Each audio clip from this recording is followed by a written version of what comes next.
só se a câmera está a funcionar no streaming. Já está a dar o streaming?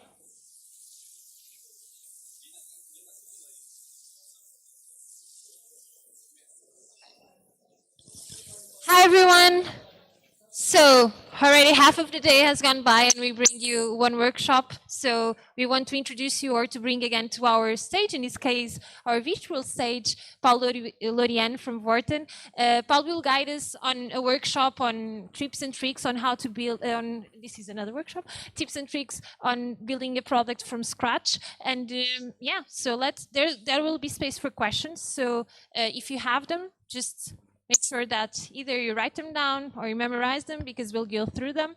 And yeah, Paulo, the stage is yours. Go ahead, and thank you so much once again for being with us. Thank you.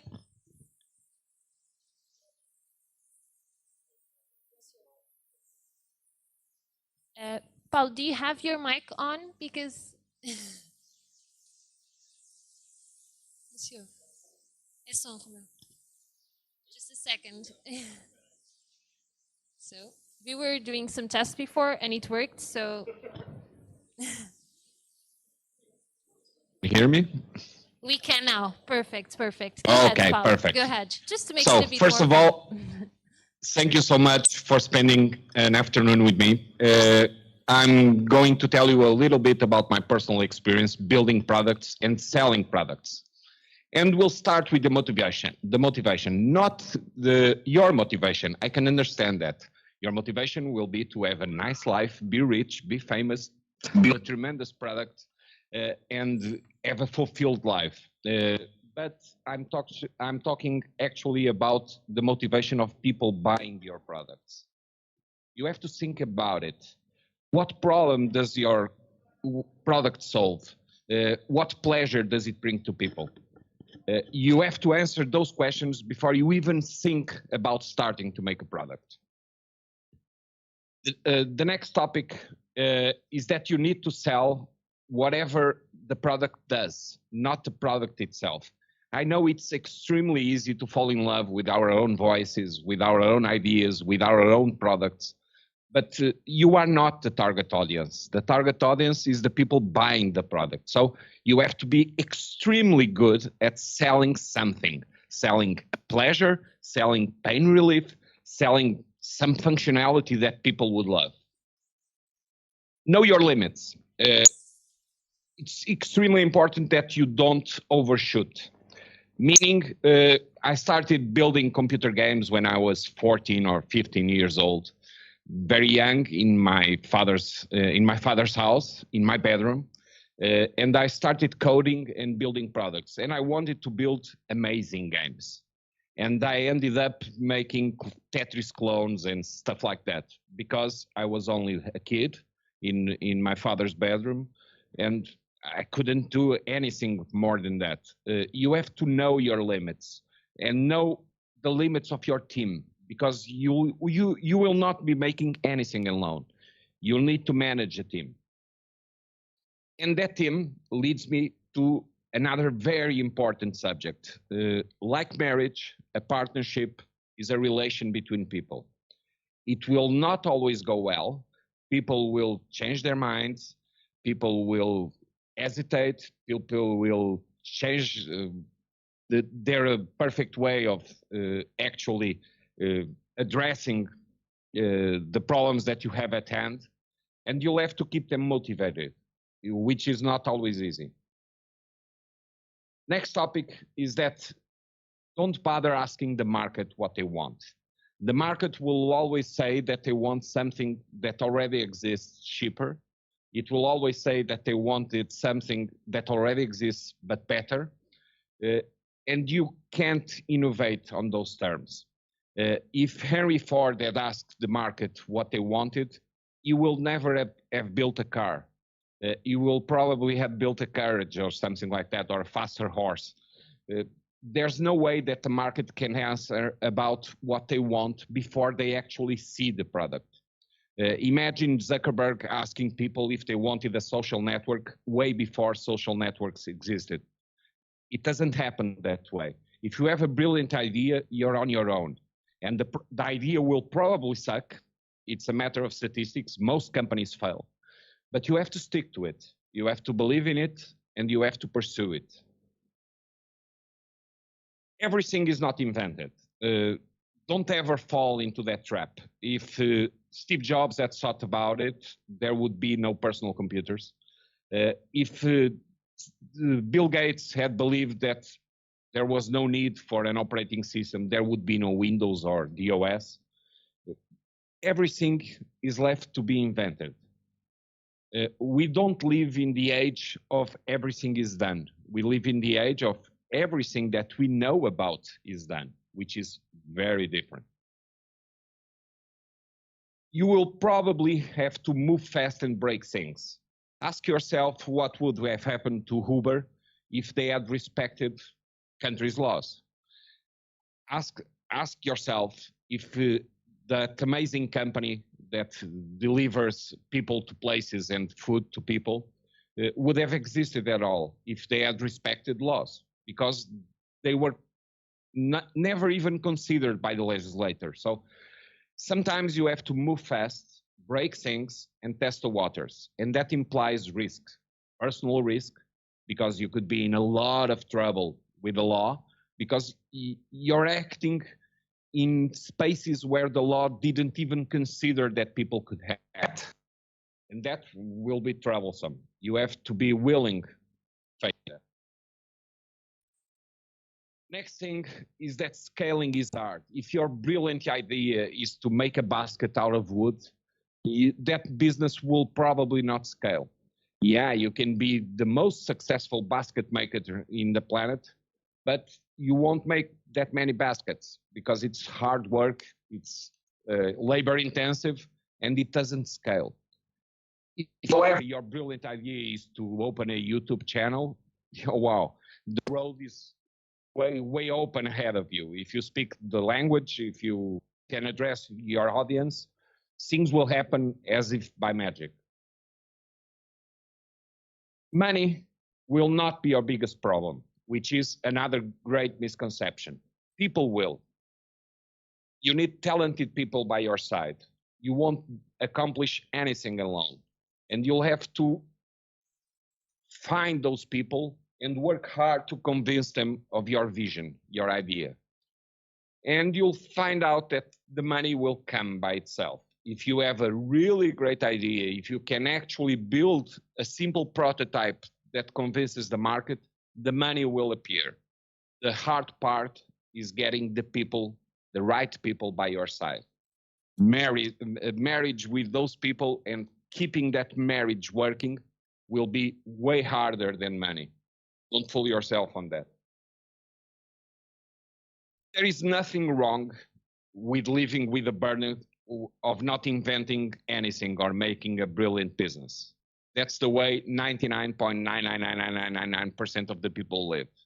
Most people will be just a tombstone in the cemetery that no one will remember, and most people will not have invented any service or product that will change the world.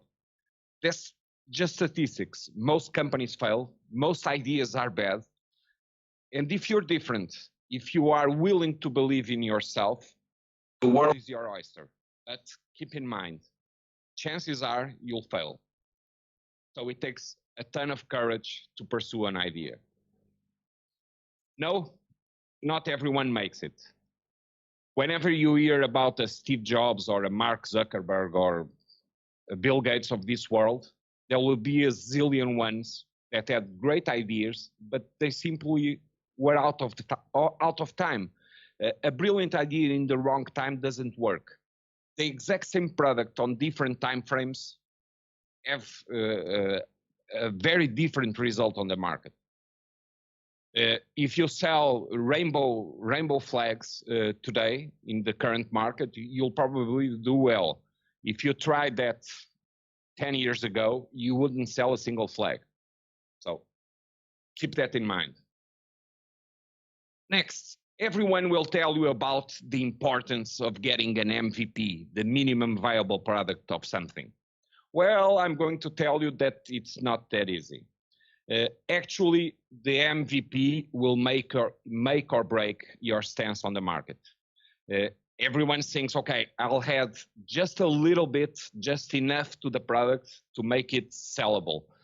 Well, it doesn't work.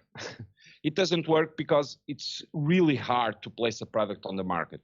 Even if you have a little bit of that brilliant idea of yours in the MVP and expect to spend the next 10 years improving it, it won't work because no one will buy it. You really have to get whatever is special in your product or in your service into the MVP. So MVPs are really hard. Forget the idea that will just make something that really shows the idea or the concept. It doesn't work that way.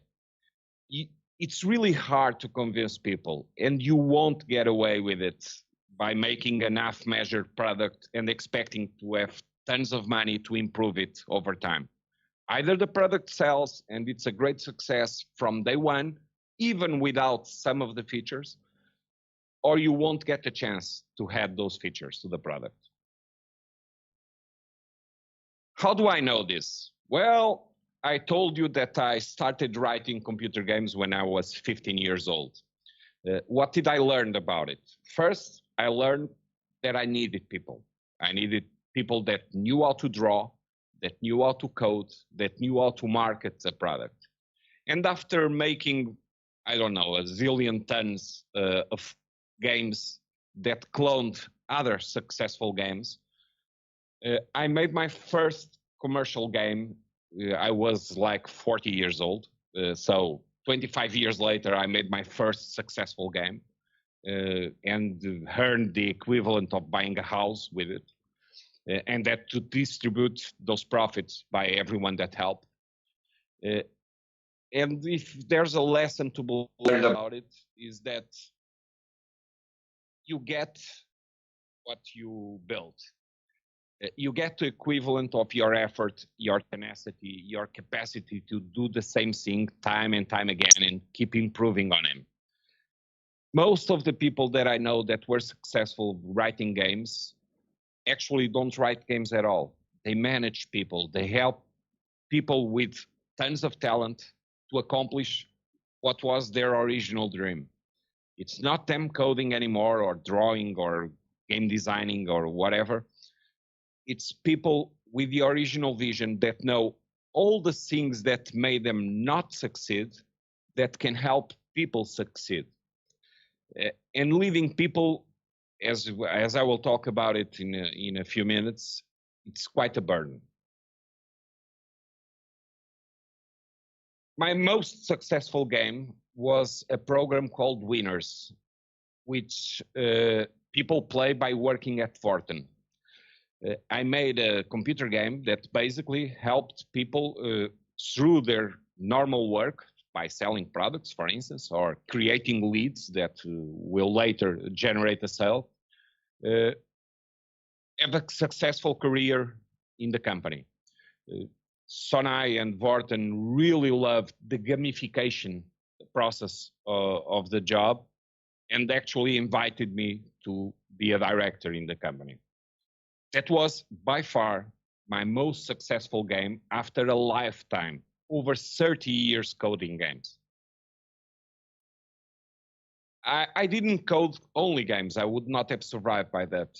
I also created a product called SiteSeed, which was a content management system that a lot of companies that you know about used. What was a content management system, do you ask? Well, it's the equivalent of making, I don't know, a site maker or something like, I can't even tell you, something like a word processor that would allow people to build content. Well, I created SiteSeed a few years ago with a simple strategy. I will turn something that is really hard really easy for people. So if I found out that people had trouble creating websites with moving images, I specialized in moving images. If I found out that making e-commerce work was really hard, I specialized myself in making e-commerce really easy. And a few companies believed in my vision. Companies like RTP, TVI, SICK, they all used my software over time. The software actually turned out to make millions for my company, which was called Full IT, for over 20 years, and created a really nice living for myself. Again, I coded very few lines of that software. What I used was my expertise motivating really smart people to create a really great product. And I tried by myself alone a few years earlier to make that work, and it didn't. What I did was learn a lot by failure, which is something that you should keep in mind. Failing is great if you learn from it. If you only cry in the corner and don't learn anything from your failures, you won't succeed later. You really need to do a postmortem of everything you do and learn from failure. You'll have a lot of those in your life. So don't worry, you'll have a lot of opportunities to learn. You just have to take advantage of them instead of crying them out, which is useless. Later, I became the product myself. From all those life experiences, making products, making products and failing in the market, I learned a lot. Enough for a big company like WORTEN to hire me to actually help people implement great ideas.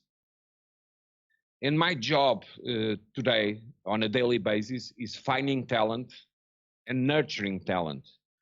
If you can make plants grow healthier by being gentle to them and speaking to them, and you can, by the way, if you speak to a plant every day in your house while you take care of it, it will grow better. If you can do that with plants, imagine what you can do with human beings. Be nice, don't be the asshole. Leading is not a privilege, it's a burden. You are always the last to speak. Your biggest mission in life is getting the best out of people, getting the best out of their talent, getting the best out of their ideas. They're not yours. You can add to them, you can help them, but you are not a rock star. Leading is a burden, not a privilege, not a job that you should aim for. I'm a dog person. I like dogs. I have dogs in my house. Dogs don't want to lead. The pack leader in a pack of dogs is always a reluctant leader. Someone has to do it, and one of the dogs assumes that role. It's pretty much the same thing with humans. People love the idea of leading. They fall in love with the Captain Kirk or the great military leader or the hero in the movie. But actually being the hero in real life is all about taking care of others, making them a lot better than you yourself are, and making them happy. You don't have a sustainable company or a future project if people are miserable working around you. Don't fool yourselves by seeing the Elon Musk of this world destroying half the workforce of Twitter. It's an illusion. What he's really doing is choosing half of the company to nurture afterwards. What he's really doing is starting over. And it's a very painful process to do such a thing. Trust me when I say that no Elon Musk in this world can get away with just being an asshole. There's no way he can do it. Sometimes in life, you have to be that person for a very small period of time, and in exchange, you'll have to pay everyone that remains on the company with interest, with very high interest. You have to love them to death. You have to know their names. You have to know what makes them happy and tick in life. And you have to help them be the better portion of themselves. That's really what you need to make a product or a company work. You have to live. By the end of the day, it's not who had the idea. I know everyone thinks about it. I have a great idea for a product. I'm going to build this in a weekend or whatever, or in a month or a year, and it will make it to the market. Well, it doesn't happen that way. What you really do is that you have some great ideas that won't resist the test of time, and you learn to identify which specific parts of ideas have trouble with making it to the market. And by learning them, yes, you can be the founder, you can be the great inventor, probably on top or sustaining yourself in the shoulder of giants. And those giants are the amazing anonymous people that work with you. That's it, guys. Come those questions, and I will try to answer them. Thank you so much, Paulo. Great overview of your professional path and also great insights. I think you can hear the clapping. Okay. So we were wondering if anyone has any questions, any comments, anything that you'd like to mention to Paulo. You can feel free to raise your hand.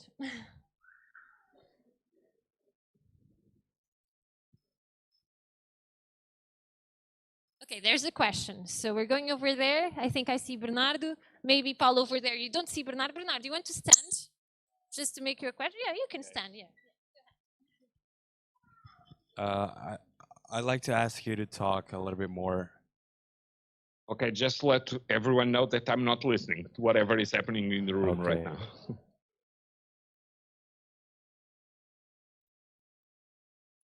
now. Can you listen to me now? Can you hear me now? Yeah, now Okay. I'm listening. So I'd like you to ask you to talk a little bit more. How is the process from being a new developer that doesn't know like pretty much anything about the market until you got to be a team leader and a huge leader that you seem to be today? How is that process for you? How was that? Sorry, you'll have to repeat it louder. I'm listening from very far away. I couldn't get it. Okay, can you hear me now? Yeah, I can hear you. All now. right, okay, let's go. Okay, so I just want you to talk a little bit more about how it was for you being a new developer without knowledge from the market, and from that point until you absorbed a lot of content, and in one day you became a very huge leader, leading like huge companies and teams. How was that process for you? I want you to talk a little bit more about that. It was learning and thriving in frustration. Basically, 99% of what makes someone have a glorious success in whatever area is a lot of hard work. People only see the top of the iceberg, the end result. But they will never see how many times people cried in anguish. They will never see how many times people had a hard time dealing with a team member. People never see how many ideas are buried underneath that cover of success. And it's, if I can describe the journey, it's something like you keep struggling and you never give up. You always appear on time, even when you don't feel like it. You really have to keep getting strength from nothing. There are no applauses. There are no, I don't know, great company results that appear out of nowhere 99.9% of the time. It's a real struggle. It's very easy to look at people like Musk and Steve Jobs and Bill Gates, all those guys, and keep forgetting the times when they didn't have money to buy a sandwich, when Bill Gates had to live on top of a motel with hookers, because that's what he could afford. And that happened for a ton of time. If I if I could give you some advice, because I see that some of you are really young, if I could give you some advice, is learn patience, because it will take a lot of it to succeed. You will have to learn from failure and be resilient, and then you'll make it.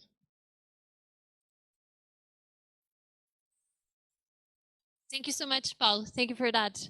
Any other questions that we have from the audience? Okay, we do have one here. Yeah, can you hear me?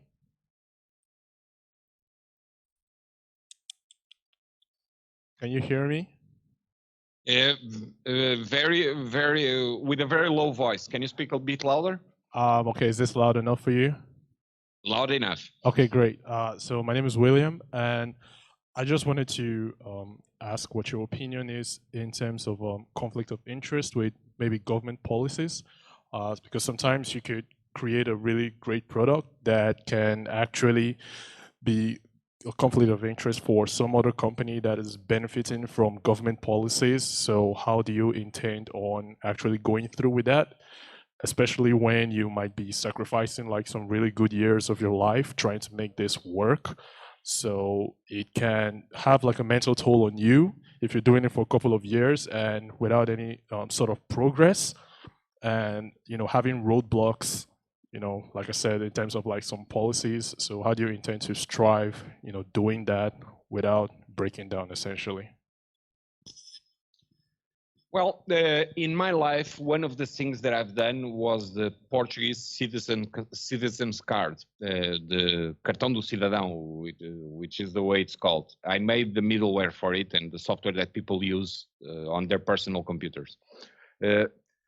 And I had to do it because I needed the money. I knew that that wasn't my focus, was a one-time thing, a one-shot opportunity to make some money. And I had to do it. And I had to keep all my dreams on the freezer for a couple of years. That's something that you must be willing to do. I had a very stubborn attitude regarding business partners. I didn't want to sell my idea. I didn't want seed money, seed capital soon in the process. I wanted to be absolutely convinced, not the market, myself. I wanted to be absolutely convinced that my idea would be a winning one. And so I had to make a ton of sacrifices, having double jobs, keeping the idea on hold for a few years at some points in time. I had to make those, I don't even know how to tell them, because some of them were a pleasure by the end of the day. But I had to make some sacrifices between commas to actually pursue my own ideas. What can I say about it? Well, most of the time you're bored to death with your own things.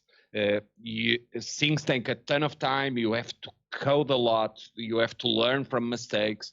You're not that good by the end of the day at a lot of things. You don't know enough about marketing, about the legislation, about people.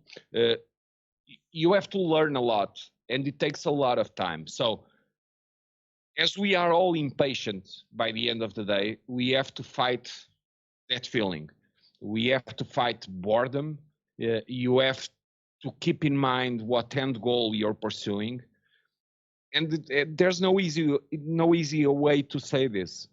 It takes a ton of resilience to actually keep your mental health intact while you're pursuing a dream. There will be nights by those small hours of the night, by 1 or 2 a.m., when you really question what the heck are you doing with your life pursuing this dream.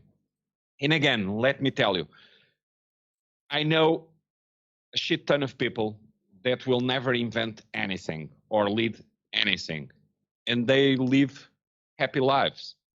So once you commit yourself to do something that is out of the ordinary, you have a hard way, a hard road in front of you. You chose the hardest possible road. You really have to be willing to fail at the end, because there are no guarantees of any kind whatsoever that your bet from years ago that you keep pursuing will ever end up in something good. Most of the time it doesn't. I was one of the lucky ones. I had a very weird life that ended up really nice in a big company, in a position that is really gratifying to myself. But it could have gone way worse easily. So there's some luck involved by the end of the day, and you have to be willing to bet on having that luck.